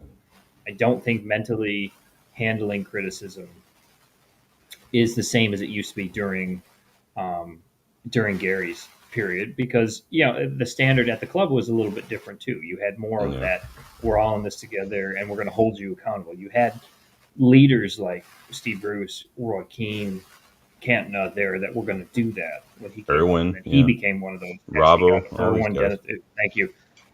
Dennis, Irwin, Robbo, definitely thank you for throwing those guys in, because how can I apologize for forgetting them, because they are monuments in the club here. So, but I do want to just touch on, for the younger players especially, and just with the generation, it's a little bit different with the level of criticism that they get. How you doing? Good to see you, man. What's going on, Jarvis? Sorry, it's different because it's constant. No, you're good. The level of criticism is different because it's constant in a way that it wasn't back necessarily when Gary was playing and when Roy was playing and when all the others were playing. Like, you could shut the paper. You could not turn the TV on. Yeah. You can do that with your phone a little bit, but somebody might send you something, and then you think it's family related, and it's not. And it is harder. I'm not saying it's impossible to do. I'm saying it is harder to shut yourself out from the criticism and not let it get to you. So I do agree with him that they need to be mentally stronger. I do think you can work your way through that at this level of club. I just want him to. That would be one thing I'd say. What about this in modern age here? Yeah. So I think the biggest difference I see from Neville's time and now is just social media. And you'll know, being a teacher, I know from being a therapist as well, just the impact that social media has, because it's just, they get the same abuse, but now it's millions upon millions. Now, I mean, again, Neville's right. They got dogs abuse. Alan Hansen, you never win anything with kids. When Beckham got his red against Argentina, there were literally people hanging effigies of him and stuff, like England fans and whatnot. Like, they got dogs abuse as well. And so it's hard. I mean, I don't know if it's a question of right and wrong. Like, I agree. I think thicker skin, but I do think that there's a way to develop a thicker skin that just involves a little bit of, like, I don't want to say training, just education. Like, this is how you can cope with this kind of coping skills, basically. Something that I have to work with people on a regular basis, coping skills. Some of you guys, you have to work with people on a regular basis, coping skills. How to do that. You're giving guys like Lamine Yamal, 16-year-old, starting 11 for Barcelona, hundreds of thousands a week in wages. And he's still a kid. Like, he's still a kid. Kids, I mean, if he was 16, he'd barely be learning how to drive if you were American, like, let alone deal with all this kind of stuff as well. And then you make a mistake, and that mistake is now amplified by hundreds of millions of fans online. Like, it's absolutely ridiculous. Marcus Rashford was among the most abused, harassed sports personalities on social media a couple of years back, if you guys remember, especially after the penalties. Big up, Stephanie. Good to see you again. Hope you're doing well. Hey. Jarvis in the house. Jarvis, I am absolutely sick of the international breaks, man. Next year, going to be different. Remember, they're combining the September and the October breaks into 1 3-week break next fall. So I don't know if that's better or worse. It's 3 weeks instead of just 2 weeks. But big up, man. Rob said back in Gary's day, the tabloid newspapers were ruthless. Social media now is like what the pub chatter would have been, but the players can read it. Yeah, and that's one thing. It's instant. It's amplified. Yep. Like, if you wanted to read the paper, you had to go look at the paper. Now it's just everywhere. It's just everywhere. You get notifications on your phone. You get people blowing up. And then it's just media going, because now like YouTube, like Sky and stuff, these guys have YouTube channels now. You can't avoid it. And so it used to be, just you could just get your head down. Fergie could just bring the players to Carrington or the Cliff and just shut up shop and build a moat and make it a fortress. It's infinitely more difficult unless you literally ban phones from Carrington. Like it's going to be difficult. So Gary Neville had that to say. Mbeumo spoke about this as well. He said it's not that hard to block the noise out. The main thing we see is on social media. So it's not just going on there much, and you have to just stay focused. So he's basically, Mbeumo saying what works for him is just, avoiding it, block it out by just like not looking at it and just focus on other stuff. Probably a little bit of that is easier said than done, if I'm being completely honest, just as a therapist. But I do get his point. Do you run into this with the kids a lot at school? Oh yeah, they can't get off social media, and they have to. That's the thing; it becomes something they have to know what's going on all hours of the day. Like they will, they will get up in class. Like I have them put their phones when I'm instructing. I have them put their phones off to the side in this little phone caddy where they can see it, nobody's touching it. But if like something goes off, like because they don't turn their ringers off because apparently that's not the cool thing. If that goes off, you can see them. Like if it's their phone, they get anxious about it. They have to know what it is. Yeah. Is it a bit of FOMO in that regard for the kids though? Like 100%. Yeah. And I think you get that with the players too. It's like they think like not necessarily about the negative aspects, but they think they're going to miss out on something going on, and then they get down in the social media rabbit hole, and it builds up in their head. And so the younger generation is struggling with that, and it's frustrating for us because we didn't grow up with phones.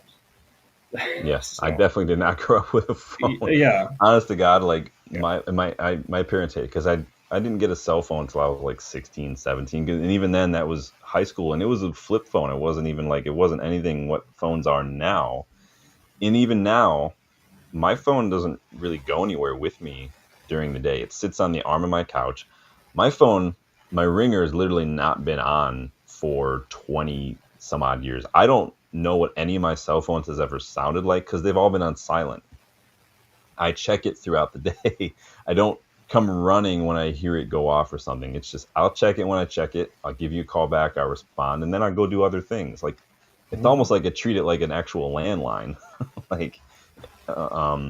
And maybe that's just me being old. I don't know, man.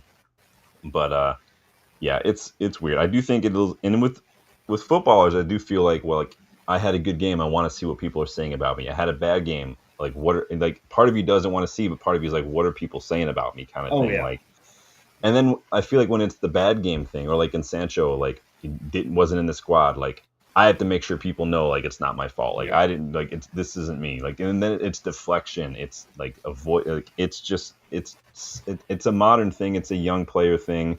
I don't get it, man. Like I really don't. Maybe I'm just old. Maybe I'm aging myself. I mean, I'm twice the age of some of these players we're talking about easily, and so I get both sides of it, right? Wayne Rooney chimed in as well on this. He said, I've been there as a player and have been criticized as a player. You have to just try and focus on your job and win games. You're at Manchester United. It's still one of the biggest clubs in the world, so you have to expect to be criticized when you don't win games or play well. So we have Gary Neville, Brian Mbeumo, Wayne Rooney basically on the side of it's part of it. You kind of have to focus. You kind of have to just try to just focus on what you can, the controllables basically, because you're never going to be able to control what people say about you, right? It's just part of it. And that's the big thing I try to tell kids is like you cannot control what other people are going to think or what other people are going to tell their friends.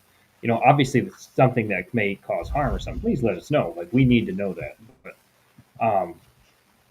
But if it's they're just trying to be mean, they're just trying to be kids. What they're going to say right now is not going to matter 6 months from now, or 3 months from now, or 2 months from now, or a month from now. So just you got to let it roll off your back, and yeah, it's hard. We all struggle with that at times. So I empathize with the kids. It's hard not to, right? It's hard. Like stuff hurts. Social media, I mean, especially is absolutely ridiculous. Like, I was reading some stats earlier because again, it's something I have to deal with on a regular basis when I have minor clients, like teenage clients, because I have a lot of teenage clients, and I just have to do research just to know what things are. Like, I'm still not quite unsure what TikTok is. No idea. Instagram, I've never been on Instagram. Don't have a clue about that kind of. Not Twitch, missing anything. don't understand Twitch at all.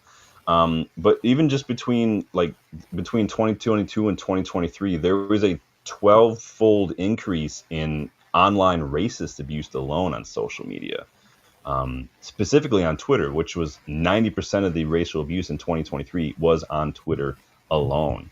Female athletes are targeted, minority athletes are targeted. Like, it's ridiculous. And again, it's because there's a social media in general, you can be a little, there's, for people who are targeting others and harassing others, there's this layer, you call it like a keyboard warrior, but there's like, everybody says so much more and is a little bit more cavalier on social media than they would ever be to your face.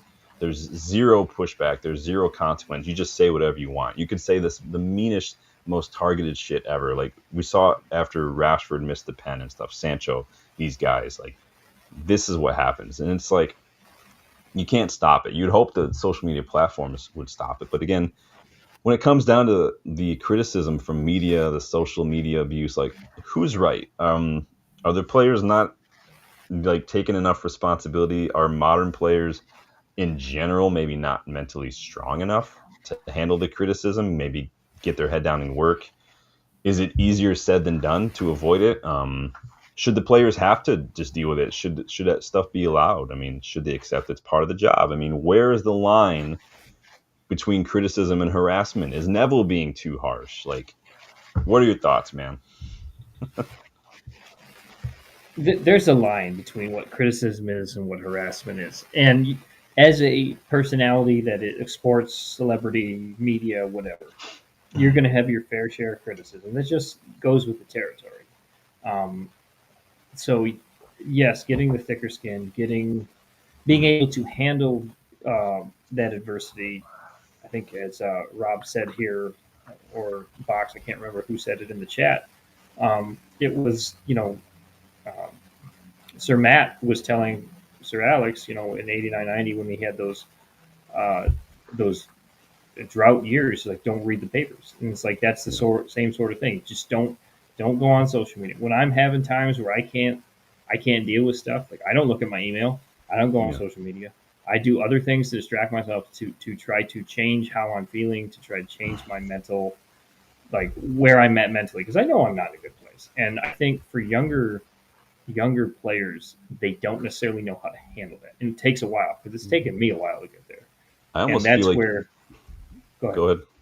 I was going to say, that's where, having, slightly older players that have dealt with that. Like, I think Dele Alli would be a great person to come around and speak to different clubs, and just share his, if he's willing, share his journey, and just be like how he's been able to help get him to better places, and get him in a better mindset and things like that.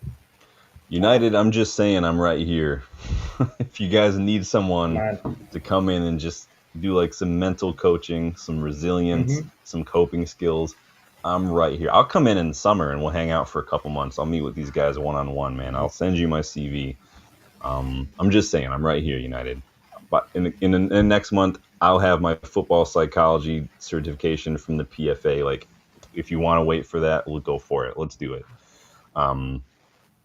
It's hard. I see both sides of this. I'm here for everything Gary Neville said, everything, like, it's part of it. We've said it many times on this channel. Like, this is part and parcel. But at the same time, there's, again, when it crosses the line into like abuse and harassment, that's when I have an issue with it. Criticism, don't have a problem. Yes. And that's probably my biggest problem when it comes to a generational thing. I don't think the modern player, or like maybe you'll have experience, like just young people in general now, just they can't take criticism. Like, they just can't. No. It's never our fault. Like, and they're just weak a little bit in that regard. With the young, and this just add in just what I see with the younger kids, is they can take criticism, but you have to be very direct and exact about what you're criticizing. Because a lot of times they will not they will lose the plot about what is going. They'll think you're targeting them, and you're not. You're trying to help them, and so you have to be like, okay, this is for you in the future. This is how we're going to help you. This is what I can see, and it usually takes more than one time. Like, you have to be very on top of it, and that takes a lot. And this is where it gets hard in the club because everybody's different. If you're a parent with multiple children, you almost parent them differently because they are very different. Teacher, so many different personalities. Clubs, you can't stop a club, the training, it's like a train. You can't stop it every time there's an issue and that sounds really callous to say it that way, but you can't. You've got to find a way to address these things as a club. You've got to bring other people to kind of, like, if I were to come in as a psychologist, a team psychologist, I would have to find a way to work with an individual players have while also keeping the momentum. It's like I've got to run alongside the train and help this player while the train's still going, kind of a thing, because they just can't stop. You cannot stop for that long. Some things you will have to, like in some cases, for like Dele Alli, you brought up. Dele Alli is like recently, a couple of years, spoken up about his stuff. That would be a player, in my opinion, like, let's just take you out of the spotlight for a hot second, kind of like what Ten Hag did with Sancho a couple years back, and let's just work on you for a little bit. So, so I get it. I'm here a lot for I've said on this channel since almost day one. One of my major refrains has been the United squad's mentality, the resilience, is in the mud. It just is. We don't have leaders. We don't have strong mentality monsters. We don't have resilience. No one takes responsibility. The weakest players seem to want to blame everybody but themselves. I'm tired of it. Bring back Scared Straight. You remember Scared Straight? Bring back Scared Straight, and let's put Roy Keane on there, and let's have him sort it out, man. Do your job. You get the ball into half torn, you feed it true to your teammate. It's his job. That was really good, by the way. That was very good. Yeah. There's a trick with the Irish accent. Is the words like turn, you got to make them orn, like torn, and then anything that starts with the th, you just take the h out of it, so it's true instead of through. I've learned it. Danny, you let me know if it's accurate, buddy. The half torn. Bach says you could play devil's advocate and say Neville, his English teammates, couldn't handle criticism or pressure from the media, fans, and contributed to the golden generation not achieving what they could have. Yeah. A lot of the English golden generation will say it had a lot to do with the way that they were being played. The Lampard, Gerrard, Scholesy situation didn't help. It seems like a lot of them are going to say that they weren't played in their best positions, playing favorites, whatnot. I'm not English, and so I'm a little removed from that, obviously, unless I've got the worst Scouse accent ever. So I'm going to be a little removed from the English side of things. That's why you don't see me talk about international football as much, because what do the U.S. do in international football? Let's be honest. I'll back the U.S., but I mean, I can only back them until like the qualifiers, because we don't really do it. What? Hey, we're historically a good team. Third place in 1930, man. Come on. There it is. Do we get to the quarterfinals in 2014? Is that what that was, or was it just the round of 16? Round of 16. Okay. Quarterfinals in 2002. Okay, so yeah, it is what it is. We're not historically great, so it's funny that team in 2014, who was a lot of MLS players, did better than this team now, who's not really any MLS players. So what you gonna do? Stephanie says, how much your football agents got to do with supposedly managing these young players? It's a good shout. I'll be honest with you, not to give away, there are a lot of agents in this program that I'm in, this football psychology, emotional. I've worked with a couple of them in our breakout sessions and stuff. Agents who represent big players, quite frankly, in the Premier League. And so they're all learning. Coaches are in there, players are in there. They're all learning and stuff. So I think that now that it's become less stigmatized, people are trying to be better help for them. And I think that's a big part of it, Stephanie. Like, to add to your point, the people that these players surround themselves with. I mean, what kind of people does a 16-year-old like Lamine Yamal or an 18-year-old Garnacho have around him who, like, that can make a huge difference? If you're just getting a bunch of hype men, a bunch of yes men, a bunch of people who are just going to tell you, like, I call it the American Idol syndrome. When you're surrounded by people who don't tell you the truth, this is how people who are shit at singing get to American Idol auditions. Then they find out the hard way that just because their mom told them all their life, you're the best singer ever, doesn't mean you can sing at all. You've got to have people who are willing to tell you the harsh truth sometimes. And I think that that's important. You don't see that very much these days. Bach says, I thought you were putting on that, American. Yeah, I try. Little did we all know he's from Cork, guys. So. Jarvis says, I don't use TikTok or Instagram. Facebook's just for work. YouTube and X are mostly football. I've deleted. I don't. Honestly, Jarvis, the YouTube is the only thing. I have and then the Twitter account for the channel. That's all. I haven't had Facebook since 2015. I've never had Instagram. I had MySpace in college for like a day. If you don't know what MySpace is, you might have to go visit a museum to find out. I don't know how to explain it. Yeah, Jarvis, people, it's so funny when I tell people I don't have Facebook and they're like, oh, wow, that's good for you. But nobody else does it. And so I'm not saying do it, but I'm like, if it's good, then why don't you do it? Like, I don't miss it at all. What am I going to do? Go spend an hour doom scrolling? No, I'm good. So where were we? Yes, Roy Keane, come back, scare the shit out of some players. Yes, but please do. Mentality is the name of the game, and I think that this is why it's important as we're talking about all this to uncover mentality monsters, strong mentally players, resilient players, young leaders. We've scouted a lot of players from different leagues, a couple center backs in recent months, who are leaders. Some of the players we were just signing, Orozco, for instance, this guy, Mohamed Dabo, they captain their under-17s international teams. Like, they are leaders. Something we need to make sure we keep doing. Now, at the academy level, there's been a bit of a shakeup, right? Our head of recruitment, Luke Fedorenko, is leaving now. He's going to take on a role at agency someplace. Now, he's been here for nearly a decade, revamped our entire recruitment structure. I mean, we were getting a lot of stick about 10, 12 years ago for just the lack of recruitment and the lack of quality coming through the academy. But under Fedorenko, this is where we've seen guys like Cheeto come through, Aiden Heaven come through in here, JJ Gabriel, Montato, Camison, these guys, he's all done. He's basically built a new recruitment structure. He's one who pushed for data and video scouting. And under Fedorenko, I read that our academy graduates have contributed to over $200 million in player sales. So he's doing a really good job. Now, he's leaving right about the time that it sounds like we're going to be getting a whole new facility for the youngsters, which I think is good news. What are your thoughts on all this academy stuff, Dylan? Sucks that we're losing Fedorenko, but I'm glad we're going to get. I mean, good on him. Just next step in his career where he wants to go. But yeah. I'm glad we're going to get a new facility for the youngsters. That's going to be a draw. Yeah.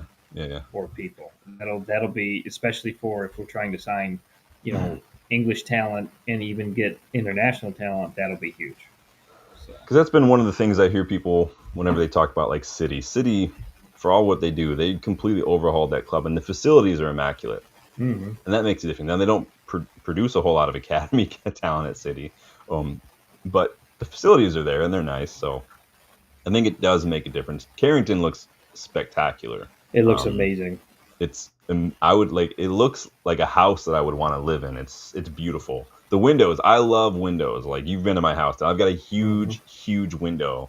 Looks over my backyard when you walk. It's like a 10-foot wide window. I love it. It's amazing. I'm just saying, if I'm one of the young guys that's single, like, why would I ever leave Carrington now? Like, don't have to. Just move in. I would just live there forever. Right? So, big up Rich066. Hi, Everton fan. Welcome to the channel. Big up, man. Appreciate you. Love the new faces. Stephanie wants to know, will Shea Lacey ever break through too much first-team traffic? So, like we said earlier, Shea Lacey is actually with the England squad training right now. So, big up there. Problem with Shea Lacey, he was injured a lot. So, but he looks so good. Whenever I've seen him, if he can stay fit, Shea Lacey would be so good in this side. I'd love to see him get some first team, not minutes necessarily, but just start training more with the first team. He's just got to stay fit. Academy is stacked right now, and I can't wait till JJ Gabriel comes of age, just to see him in there, because right about the time that Cunha and Buemo were going to be about 28, 29, JJ Gabriel is going to come in, and I think he's going to make that position his own. Like anyone who hasn't watched any of the academy, go watch JJ Gabriel. The guy is, I mean, Danny, let him know, Danny, preach. So we'll see what happens. We've got some academy personnel leaving. We got a new director in Stephen Torpe. We'll see what happens with this role that Fedorenko's, who's going to come in and replace him. Sounds like Torpe is going to kind of start building his own structure and everything. So Rob says 12 years. How much has come through the academy? A lot. He's been here for a lot of players coming through. He's had a hand in a lot of these guys. So what were you saying? You waving at something? I was just gonna say McTominay came through during that period. Serie A MVP, y'all. Yeah, I'm just saying. Hopefully this new academy facility is big enough, because we've got a couple new faces. Like I said, we've signed Orozco, remember, that we just talked about. And then, like I said, Mohamed Dabo, he's 17-year-old Senegalese midfielder that he was on trial with us. And it's been reported by Fabrizio Romano that he's impressed us on trial. And United are now taking the formal steps to bring him to the club. So again, another young midfielder. Apparently he's really good at controlling the midfield. He dictates tempo. He can tackle. He can pass. He's got vision. He can read the game. His passing is good. And he's got work rate. I think that we're seeing, again, this pattern: work rate, mentality, energy, fight. Dorgu, look at what Dorgu brought to this side. I mean, he's crossing needs work. It's like a 4 out of 10. Maybe that's being generous. But you can't argue about anything else, man. His 1v1s, his up and down, like the guy is a fighter. So again, we're signing these mentality monsters again. So Dabo captains Senegal's under 17s. Orozco captains Colombia's under 17s. We're scouting leaders. We're scouting mentality, and in like next 5, 6, 7 years, the squad's going to be ripped, like just ripped, man. So I'm excited for that. Speaking of young, Dylan, have you watched any of the under 20 World Cup at all? I have not. I saw the only thing that came across was like with the U.S. upset somebody, and that was big news that came across all my apps or something. I don't know. I've not watched a ton of them. I've watched a couple of Mexico's, because this Gilberto Mora kid, this kid I scouted back in the summer, is doing well. He's probably one of the best players in the tournament so far. I've got my eye on a couple of standout players. If anyone's interested, I could do a scouting report special just on the under 20 World Cup alone and pick out a handful of players from that and see if everyone wants to know who to keep an eye out for. Obviously, Gilberto Mora will be on there. But apparently United have also had scouts present for the African under 18 Cup. Christopher Vivell, man, he's cooking. He is absolutely cooking. He's done very well since coming in with what he's got going on. So. He's in full on DiCaprio mode, man. He's just out bullying Todd Bowley when it comes to signing these youngsters, dude. And we may need to. Have you seen this graphic recently? Here, I'll make this smaller for everybody so we can see it better. So this is a graphic here from we're pretty much in debt with no news, but we need to keep focusing on youngsters, because I read this graphic yesterday that we still have the highest transfer debt. So all this means is when you amortize, this is all the money we have yet to pay from the remaining transfer fees out of some selected European clubs. Now we are nearly 100 million more. Yeah, we have a lot of unpaid transfer fees. Now, it's funny, though, they only counted this up until now because of the players that we've signed. But you'll see like Spurs, Chelsea, Arsenal, they haven't updated them for the last year. So this chart makes it look bad. But I'm focusing more on United's transfer debt.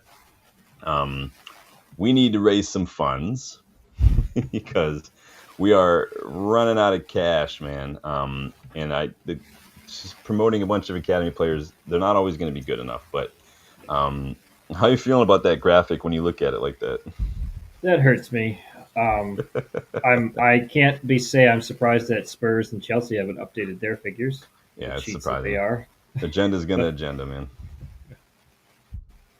But yeah, that does hurt, and that is concerning based on all the cuts we're trying to make. The fact that we still have that much outstanding transfer debt. I know we paid off all over time with amortization, but still, it's concerning. You have a response for Stephanie's trivia here? 3 United players that have won 2. All right, 3 United players that have won 2 Champions Leagues. Okay, so Scholesy. Yep. Giggsy. Yep. I think who else or something. You're on the right track. Yep. Neville. Yep. There you go. Yeah. I passed. Yeah, because Gnev was still here. So yeah. Brown is a good shout. Mm-hmm. So maybe is it 4 then? Did we count it 4? Was he on the? He was still here in 08, wasn't he? Yeah, he was. No, was he? I just don't remember because I. Yeah. Okay. All right. Yeah, he was still on the team. I think. Let me look. I gotta look this up now. Stephanie says Box is a winner. So wait, but Dylan just named 3 of them. So isn't there 4 then? Because Neville was here until what? 09, 010. Scholesy was still here. Giggsy was still here. So. Hold on. Yeah, Brown was on the bench. Okay, that's what I thought. I was like, Greening. There's a name I haven't heard in a long time. Yeah. Speaking of needing to raise, speaking of needing to raise some money, how do you feel about this idea of playing a friendly in Saudi Arabia? I get why we'd want to do it for the cash, and they'll splash the cash. But God, that's a terrible idea. It's only 10 million. Like I don't. It's a terrible idea. I don't somebody's like going to get hurt. I don't like exactly my point. Yeah. 10 million is not worth it. If Šeško could up an injury, like 10 million. You know Bruno. No, you know Bruno and Šeško or Mbuemo is going to get hurt, and you're just like, it's going to be Delit. It's going to be Mazraoui. It's going to be Mason Mount, and 10 million does not cover that. Like it costs a lot. I saw a guy post on LinkedIn. One of the guys on my network. He just graduated from like University of Liverpool or something. But his whole thesis was the cost of rain delays. Like even just a rain delay is like losing players from injury. You spend a lot of money. Injured players cost a lot of money for the club, like in wages, in the physio stuff, all that. It's a lot. Like 10 million is not worth it. It's just not worth it. I'd rather just keep the squad fit and just deal with the lack of football. Like 10 million is a drop in the ocean, really, when you think about it. Sell somebody in January. I don't know what you want to do. Box says 10 million off the debt. Cool. Just another 990 million to go.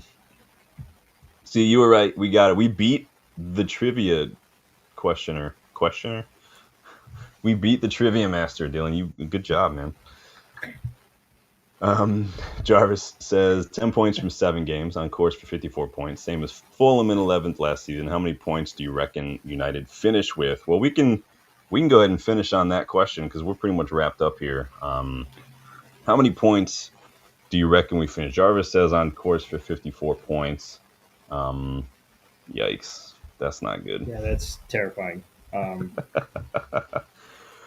Points is always a little harder for me to do than just looking at table position because points just it fluctuates so much. There are some seasons where people are getting 100 points and then there's some where it doesn't. Some seasons where they're like, such and such points is enough to get top 4, and then sometimes it's more like way more, way less. It's so difficult. And this season seems like there's a little more fluctuation in competition than in years past. Like you don't. Yeah. It just seems like there's not an out and out like number 1 team up there right now. And, nobody seems to want it. yeah, exactly. Because I was talking to Sean beforehand, or I mentioned it earlier. It's like we are 6 points off the top. Like that's just the way this has gone. It's one of those weird things.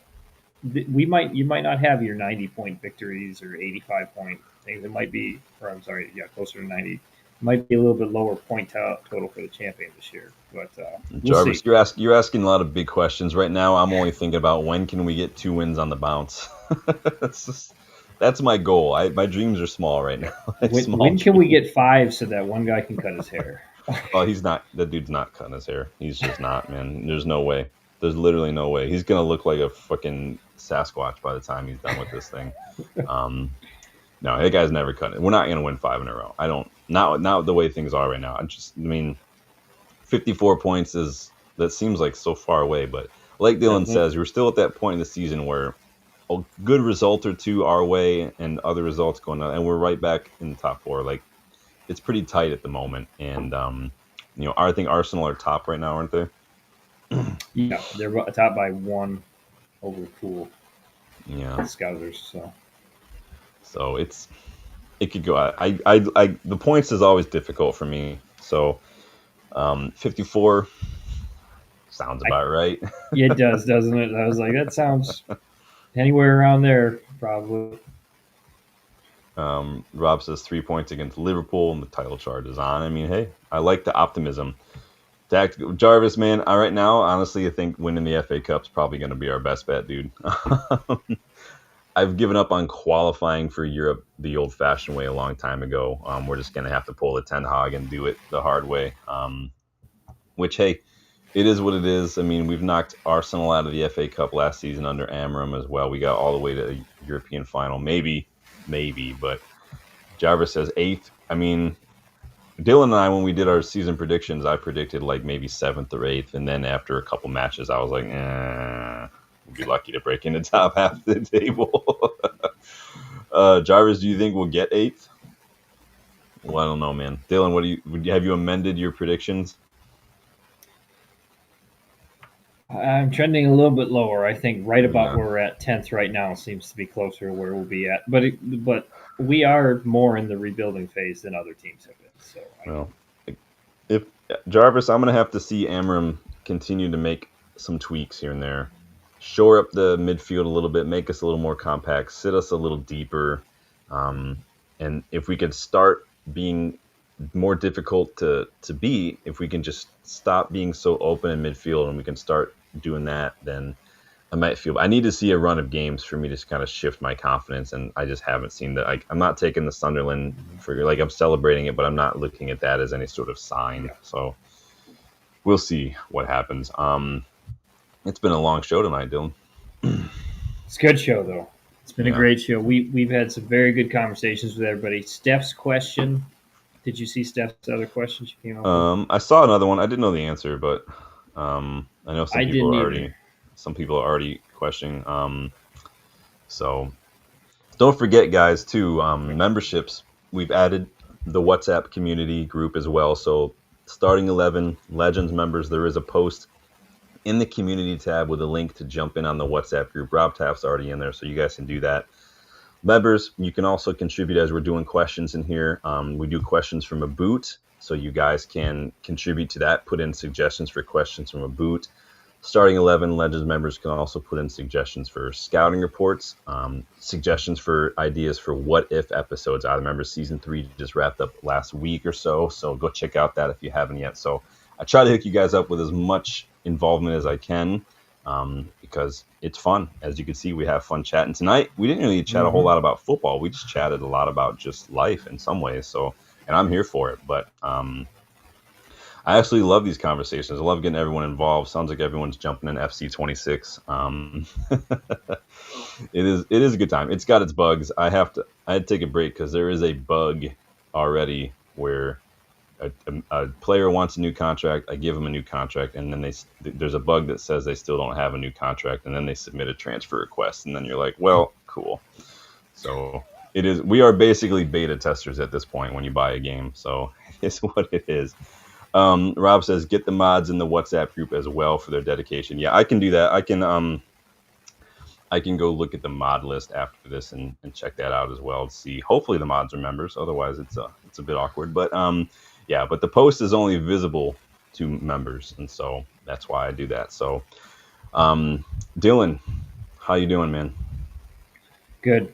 This was good. Sean and I were talking. We had a rough day today, so this has been good. I always look forward to Wednesdays to chat, to engage with not only people my own age, which is nice, but talk about something other than work and engage with a club that we love, we adore, and with people we love and adore. So thank you, Sean. Thank you to the community here. I needed this today, so thank you to everybody. Well, Dylan, we appreciate you, man. I know you are I appreciate it. You put in the time, you put in the effort, and if it helps you kind of unwind and distract yourself from stuff, and like, hey, that's a bonus. But appreciate you guys.